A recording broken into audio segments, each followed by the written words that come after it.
أهلا وسهلا مشاهدينا الكرام في برنامج الغربة. قبل أن نبتدي حلقتنا أتمنى من المشاهدين الكرام أنهم يشتركون بالقناة ويفعلون الجرس عشان يوصل لكم أي شيء جديد حننزله بالقناة.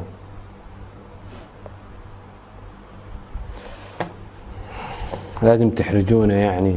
المهم بهالحلقة راح يكون موضوعنا عن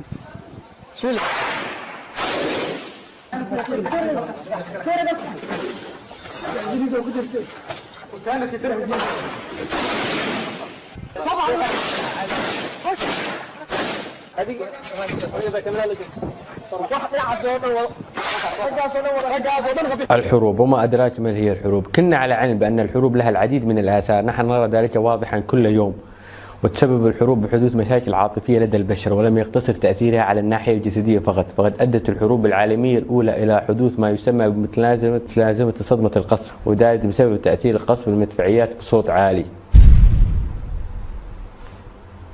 وقد تعرض الجنود الذين لم يتعرضوا للقصف القذافي من قبل الإصابة بنفس الأعراض المتلازمة، وانتشرت هذه الظاهرات بشكل واضح خلال معركة توب عام 1916 وغيرها من التأثيرات التي تشمل الأضرار التي لحقت بالمستشفيات ومراكز العناية الطبية والمدارس والمرافق الحكومية. ومن المعروف أن هذا الأخير وبشكل عام يسمى بالحروب الأهلية، ويمكن أن تحدث نتيجة لخلافات على أساس العرق أو الدين أو عدم الرضا الاجتماعي والاقتصادي وغيرها. وهناك آثار خفية ناتجة عن التجربة الشخصية للحروب، ومن المعروف جيدا أن أولئك الذين يعيشون معها هم الذين يستخدمونها لصالحهم، ولأن آثار الحرب على الإنسان كثيرة، مثلا تعرض الأطفال للخوف والشعور بالقلق والاكتئاب، استغلال الأطفال سواء كان استغلال جسدي أو جنسي، تأثير الحروب على الصحة العقلية للإنسان من خلال شعوره ورغبته بالثأر والانتقام، وأخيرا إصابة السكان المعرضين للحروب بأمراض نفسية وارتفاع معدلات الاعتلال النفسي لديهم. نحن الأقوى ونحن الأفضل وإحنا اللي أسقطنا النظام الفاسد.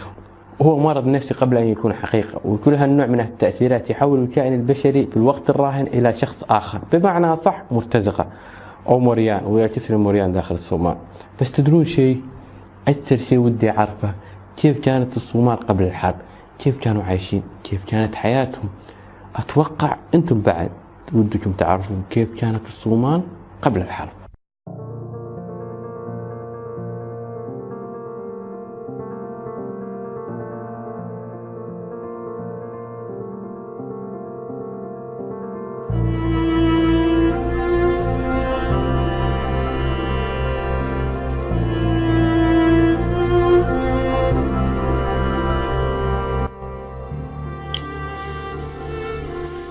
الصومال قديما لم تكن مجرد أرض نقيم عليها ولا جنسية نضعها في بطاقة أو جواز سفر، بل كانت لؤلؤة أفريقيا.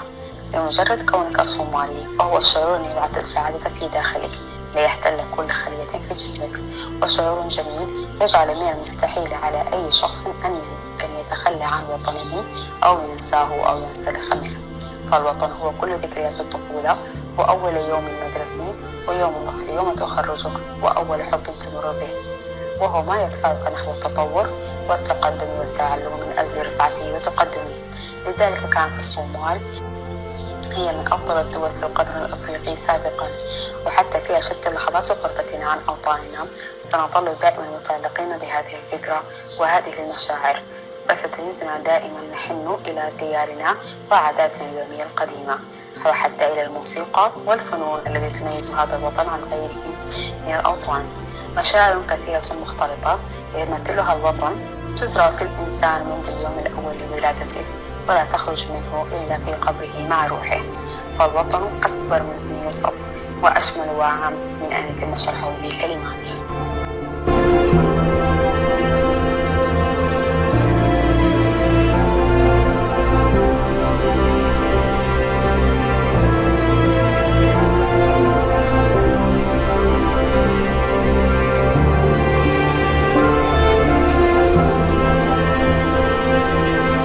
حتى مقارنة الحين ودي يرجع الزمن لهالأيام الحلوة. بس شنو نسوي؟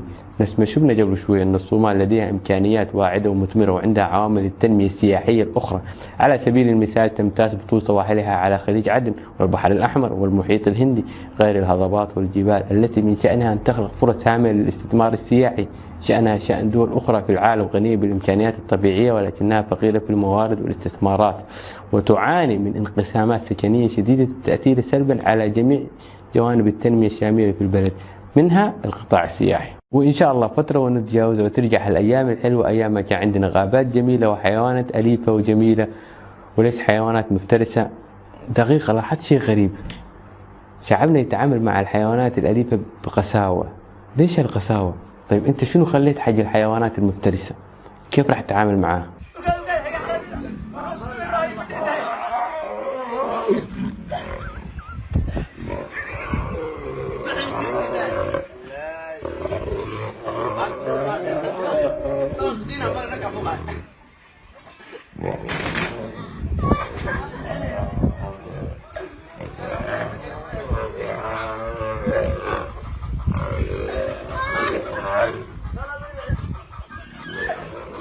لا لا لا، مستحيل هذه تكون لبوة، مستحيل.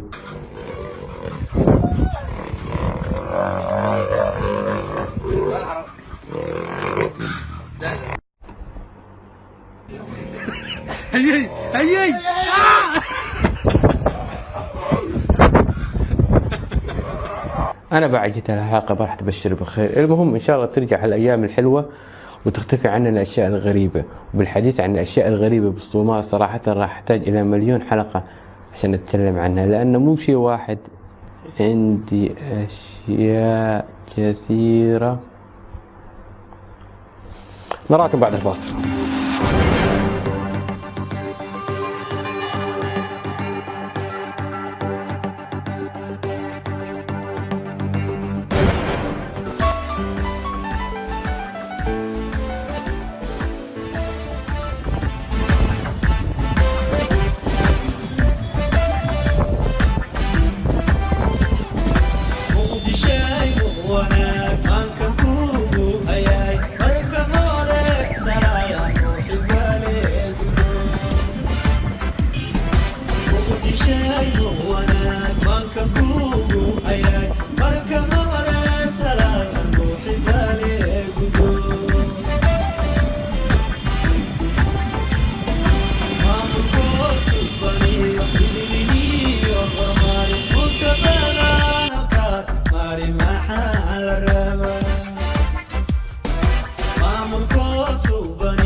أهلا وسهلا مشاهدينا الكرام مرة أخرى ببرنامج الغربة. كثير الأسئلة التي تدور في مخيلة الشعوب الأخرى، وكيف هي الصورة الحقيقية التي ينظرون لها للصومال.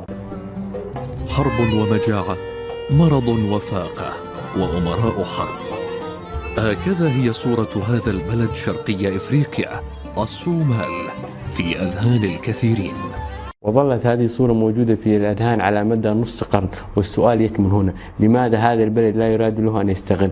رغم ذلك قليل ما يدركون أن هذا البلد المترامي الأطراف عميق في الحضارة والتاريخ، ويعود تاريخه إلى 9000 عام قبل الميلاد. هنا على مقربة من مدينة هرجيسا شمال غرب الصومال كهوف لاسجين، حيث تحتفظ صخورها برسومات تمثل حياة الرعي قبل آلاف السنين. وكأنما بقيت تلك الرسومات حتى اليوم لتكون شاهدا على واحدة من القصص المنسية في تاريخ الإنسانية. المهم الصومالية على مدى عصور كانوا رمزا للدفاع عن أوطانهم منذ بداية الحركة الاستعمارية، وأغلب الدول الأفريقية احتلتها دولة واحدة، سواء كانت إيطاليا أو بريطانيا أو فرنسا. بس السؤال اللي حيرني: ليش الصومال احتلتها 3 دول؟ موقع الصومال الاستراتيجي شكل أساسا لمطمع القوى الاستعمارية، لا سيما بعد حفر قناة السويس، فالصومال نقطة التقاء رابطة بين قارتي آسيا وإفريقيا. على طار الموقع الجغرافي للصومال، فكنا نعرف أن الصومال لها موقع استراتيجي ما جعلها إحدى أهم المراكز التجارية العالمية في دول العالم القديم، وامتلاكها أطول حدود بحرية في قارة إفريقيا، تتسم تضاريسها بالتنوع بين الهضاب والسهول والمرتفعات، ومناخها الصحراوي الحار على مدار السنة مع بعض الرياح الموسمية والأمطار الغير منتظمة. يمتلك الصومال أطول حدود بحرية في إفريقيا تمتد لأكثر من 3000 كيلومتر كحدود شاطئية، مع عمق 370 كيلومترا في المياه الإقليمية، وبموقع حيوي مطل على المحيط الهندي وخليج عدن ومدخل البحر الأحمر.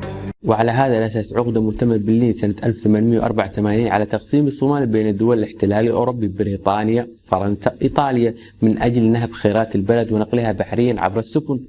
بدأ التدخل الغربي في الصومال في العصر الحديث عقب مؤتمر برلين عام 1884، والذي تم خلاله الاتفاق بين قوى الاستعمار الأوروبي على تقسيم الصومال بين 3 قوى استعمارية هي بريطانيا وإيطاليا وفرنسا، ونشأت 3 أقاليم صومالية هي صومال بريطاني، وآخر إيطالي، وثالث فرنسي، بالإضافة إلى إقليمين سيطرت عليهما دولتان مجاورتان، إقليم أوغادين الذي سيطرت عليه إثيوبيا، وإقليم أنفده الذي سيطرت عليه كينيا. خلونا من إثيوبيا وكينيا الحين، بعدين راح أفضل لهم حلقة خاصة، فخلهم على الجنب.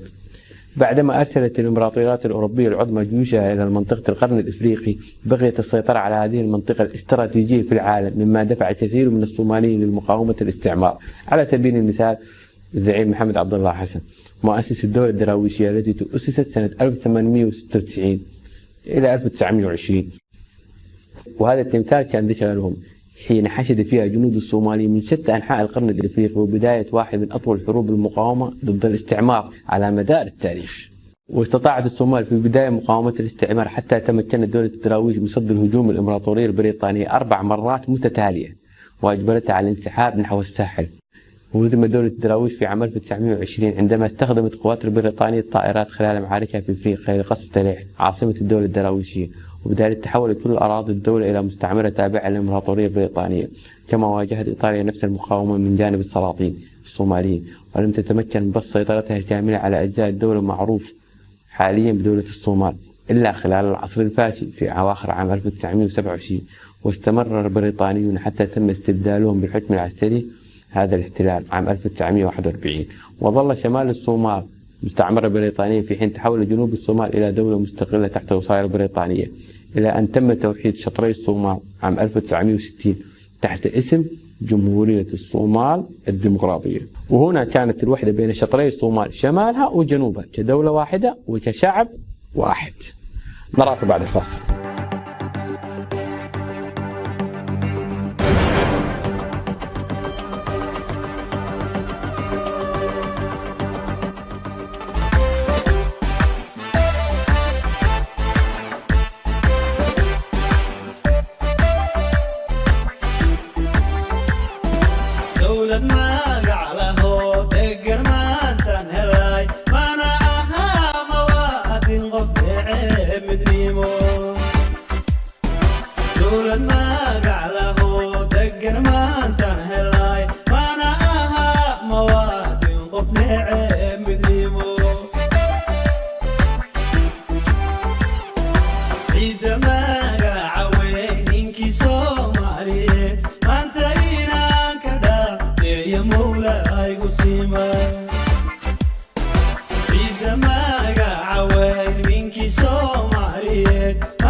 caliyo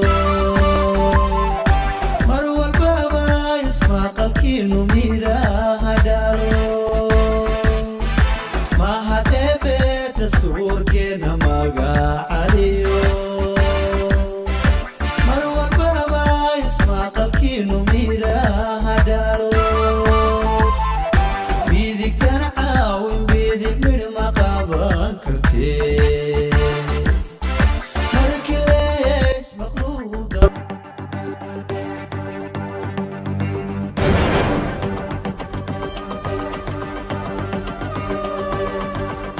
اهلا وسهلا مشاهدينا الكرام في برنامج القرباء مرة اخرى.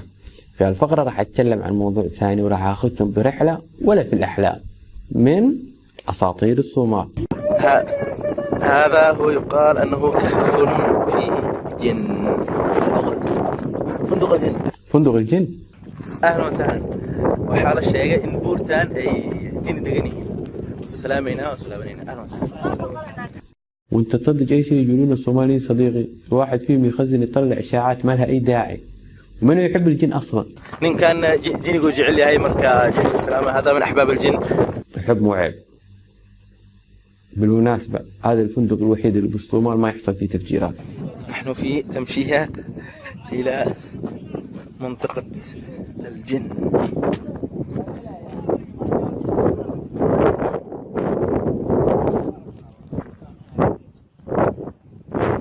واو لن اقترب اكثر. بس وقف صاحبي لا تدخل لغرفة النوم ممكن يكون بالحمام قاعد يتسبح. المهم قولي شنو قصة هذا المكان. الحفرة الكبيرة يسكنها جن. في الليل يشاهدوا سفن تتحرك في السماء وتنزل على المكان. مش عارف صدق ولا كلام اساطير قديمة. عبد الرشيد حبيبي عمر انت خليك من الاساطير الصوماليه الحين. يهمني انت عبد الرشيد كنز الصومال. انا صراحه مو مستعد اتنازل عنك فخليك بعيد عن هالاماكن عشان علاقتنا انا وانت تدوم ولا بعدين انا راح اخاف منك. في الختام نودعكم على الخير والمحبه مع انشوده جميله من المتميز دائما وابدا باطلاله الجميله وصوت العذب. وهذا الشخص يتجسد فيه روح الوطنيه وحب الوطن. انسان محترم باخلاقه وتعامله مع الناس. اتوقع عرفتم عن منو قاعد اتكلم. ايوه الحلو هذا. احب اقول لكم ان عبد الرشيد سوى شركه انتاج واتمنى له التوفيق في حياته المهنيه واتمنى له كل خير. هذه النقطه من اخوك ورسمه. مشاهده ممتعه نلتقي معاكم الحلقه القادمه.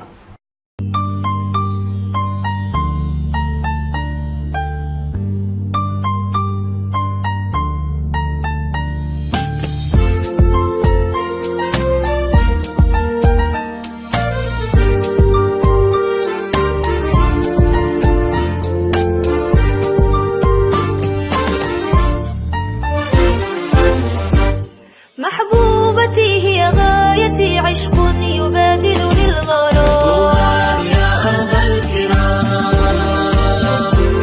محبوبتي هي غايتي عشق يبادلني الغرام. كل المشاعر نحوها حب وشوق واحترام. كل المشاعر نحوها حب وشوق واحترام. صومال يا أرض الكرام.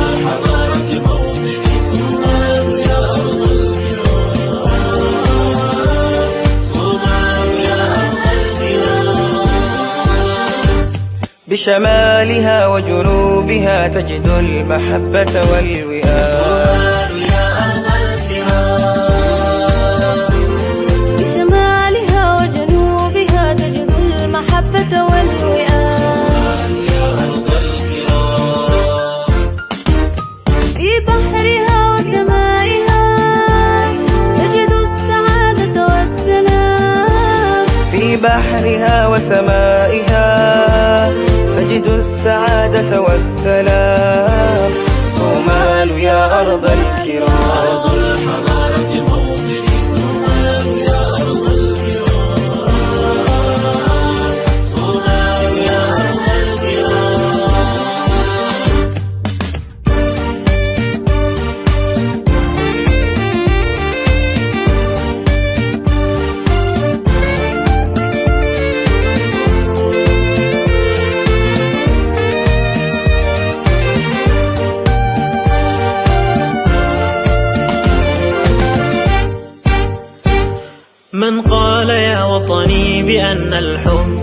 ينصفه الكلام. يا أرض الكرام. من قال يا وطني بأن الحب ينصفه الكلام. يا أرض الكرام. صومالنا هي عشقنا من هام فيها لا يلام. صومالنا هي عشقنا من هام فيها لا يلام. صومال يا أرض الكرام.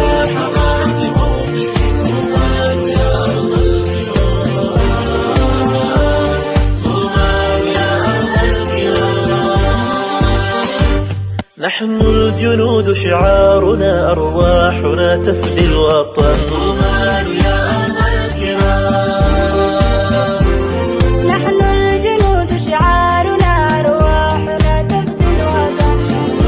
يا أرض الكرام. نحمي البلاد وأهلها عند الرخاء وفي المحن. نحمي البلاد وأهلها عند الرخاء وفي المحن. صومال يا أرض الكرام.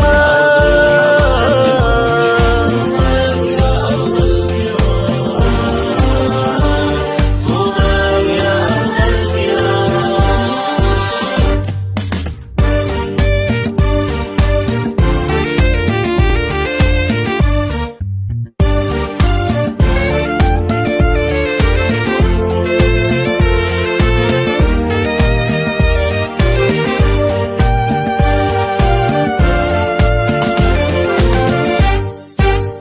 العلم فيه رسالة ترقى بها كل الأمم. صومال يا أرض الكرام. العلم فيه رسالة ترقى بها كل الأمم. يا أرض الكرام. وبعلم كل شبابنا صومالنا يعلو القمم. وبعلم كل شبابنا صومالنا يعلو القمم. صومال يا أرض الكرام.